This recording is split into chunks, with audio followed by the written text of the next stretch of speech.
और बनारस की यादों में उनका एक बहुत लंबा नामवर जी के साथ संबंध रहा है, लंबा और उतना ही आदमी। तो जो उन्होंने ये संदेश दिया उसे मैं पढ़ रही हूँ।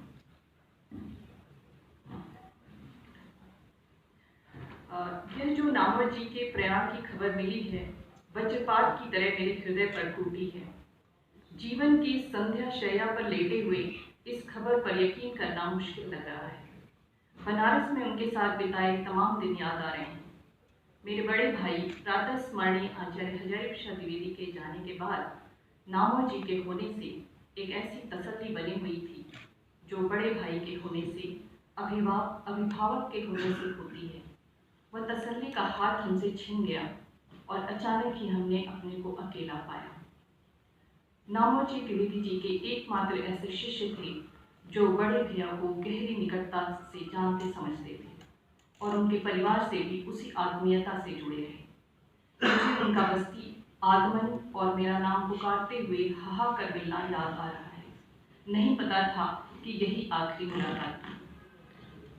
बड़े भैया द्विवेदी जी से नामवर जी के बारे में प्राय ही परिवार में चर्चा होती। कभी कभी बच्चे पूछते, जिनमें बड़का बबुआ जगदीश जी, लाल जी, मुकुंद द्विवेदी, पुतुल, तितिल और मुन्नू भी शामिल होती। मैं भी कई बार पूछता कि कौन आपका प्रिय शिष्य है, केकरा के ज़्यादा मानेगी तुमा, तो उनका एक ही जवाब हमेशा होता, नामवर। अपने साक्षात्कार में तो उन्होंने बाद में कहा कि उनकी प्रिय रचना नामवर सिंह है।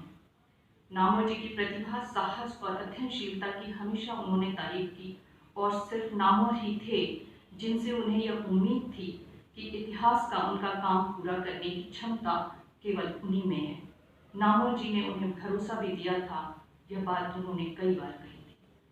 हमारे लोकतंत्र के इस विकट समय में नामवर जी जैसे जुझारू सिपाही का जाना हमें भीतर तक तकलीफ से भर रहा है। मैं शोक की घड़ी में उनके शोक संतप्त परिवार और हिंदी समाज के शोक संतप्त परिवार के साथ हूँ और हिंदी साहित्य की तरफ आशा से देखता हूँ कि इस लगातार अंधेरों से भरते समय में नामवर जी के लेखन और उनके विचारों से जो मशाल जली थी उसे थाम कर अपने लिए नई राह बनाएगा। रविन्द्रनाथ टैगोर। कुछ एक स्मृतियाँ जो नामवर से जुड़ी हुई हैं वह मैं भी आप सबसे साझा करना चाहती हूँ, बहुत संक्षेप में, क्योंकि समय बहुत हो गया है। स्मृतियाँ, तमाम स्मृतियाँ हमारे साथ चलती रहती हैं और कई बार वे आवाज़ की शक्ल अख्तियार कर लेती हैं और तब स्मृति से खाली किए जा रहे इस समय में हमें हौसला और ताकत देती हैं उससे जूझने का, उससे टकराने का। हमें लगातार स्मृति से दरिद्र बनाया जा रहा है और इसलिए उसी स्मृति को बचाने की हमारी सारी जद्दोजहद है। नामवर सिंह हमेशा मेरी स्मृति में एक बहुत कद्दावर, एक बहुत स्ट्रिक्ट और एक बहुत बड़े शख्सियत के रूप में, पर्सनालिटी के रूप में आते थे। लेकिन ऐसा हुआ कि जब मेरा पहला कहानी संग्रह भारतीय ज्ञानपीठ से प्रकाशित हुआ तो वही नामवर जी अचानक ये कहकर इतने भावुक हो गए। उन्होंने कहा, द्विवेदी जी के रक्तवंश का कोई साहित्य में तो आया। और ये कहकर नामवर जी रोने लगे और वो जो आंसू थे, आंसू उनकी आंखों से गिरे, वो नामवर जी की एक बिल्कुल अलग ही व्यक्तित्व का एक बिल्कुल अलग आयाम से मुझे परिचित करा रहे थे। और मैं हैरान थी कि नामवर जी के आंसू स्मृतियों से बने हुए आंसू थे। दूसरी बार नामवर जी को मैंने देखा एक अलग रूप में जाना, जब मेरी कहानी छावनी में बेघर कहानी संग्रह पर सुबह सवेरे के कार्यक्रम में बोलने जा रहे थे। मुझे नहीं पता था कि ऐसा कुछ होने जा रहा है। नामवर जी ने खुद ही फोन किया। मेरे पास नामवर जी का फोन नहीं था और मैं देहरादून एक छोटे से शहर में रहती थी।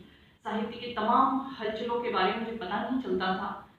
तो नामवर जी ने फोन करके कहा कि मैं नामवर सिंह बोल रहा हूँ और तुम्हें तो कोई बताएगा नहीं, इसलिए कल देख लेना, सुबह सवेरे में छावनी में बेघर पर बात करूँगा। तो ये भी मेरे लिए बहुत इतना बड़प्पन कि खुद ही फोन करके बता रहे, क्योंकि पता है कि हमें कोई नहीं बताने वाला है और वहाँ उस जगह हम अकेले पड़े हुए हैं उस छोटे से शहर में। तो यह भी एक बिल्कुल अचानक से अप्रत्याशित रूप से उनका एक नया रूप मुझे देखने को मिला। दूसरी जो एक और छोटी सी स्मृति है, बहुत 1 मिनट का समय लूँगी, कि उसमें 2017 की बात है। उसमें जो बात उन्होंने कही वो आज हमारे इतने काम की चीज़ है, बेशकीमती हीरा की तरह मैंने उसको पाया। वह थी प्रतिबद्धता की बात। एक ऐसे दौर में जो अवसरवाद का है और जहाँ गुरु शिष्य संबंध तो हम देख ही रहे हैं कि कितने अवसरवादी हो चुके हैं, कितना लोभ लाभ का गणित उसमें जुड़ा हुआ है। प्राय विद्यार्थी आता ही इसलिए है कि उसको नौकरी अपॉइंटमेंट वगैरह चाहिए।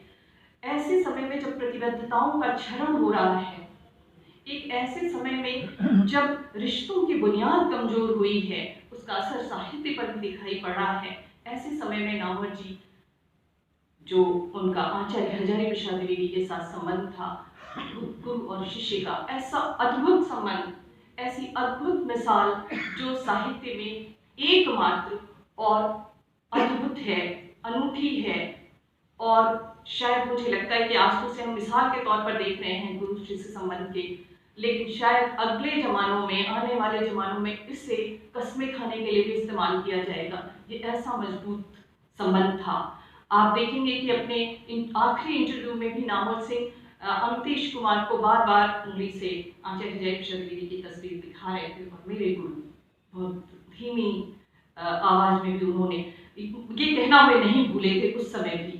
ये 2017 का कोई दिन था जब हम बात कर रहे थे उनसे, उनके ही घर पे, और तब उन्होंने कहा कि डॉक्टर नगेंद्र से बातचीत का, संभवतः इंटरव्यू का, नौकरी के इंटरव्यू का प्रसंग बता रहे थे, और उन्होंने कहा कि डॉक्टर नगेंद्र ने कहा कि मैं जानता हूँ कि आप बहुत पढ़े लिखे आदमी हैं, सब कुछ ठीक है, सब बढ़िया है, लेकिन मुझे लॉयल्टी चाहिए। और तब नामवर जी ने कहा, लॉयल्टी तो मैं बनारस छोड़ आया हूँ द्विवेदी जी के पास। और ये बात थी कि लॉयल्टी के लिए आज वही तो कमी है, आज उसी प्रतिबद्धता की तो कमी है।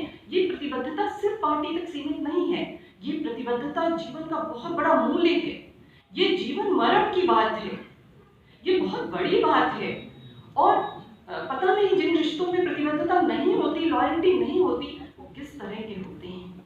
तो ये इतनी बड़ी चीज़ जो उन्होंने कह दी, जो बात जो हमें दे दी, उसे जिस तरह से मैंने पाया, मुझे लगता है कि एक बहुत बहुत बेशकीमती बात जो हम सबके बहुत काम की है, वो उनसे मुझे मिली। मेरी तरफ से और मेरे शास्त्राचार्य हजारी प्रसाद द्विवेदी के परिवार की तरफ से उन्हें शत शत नमन।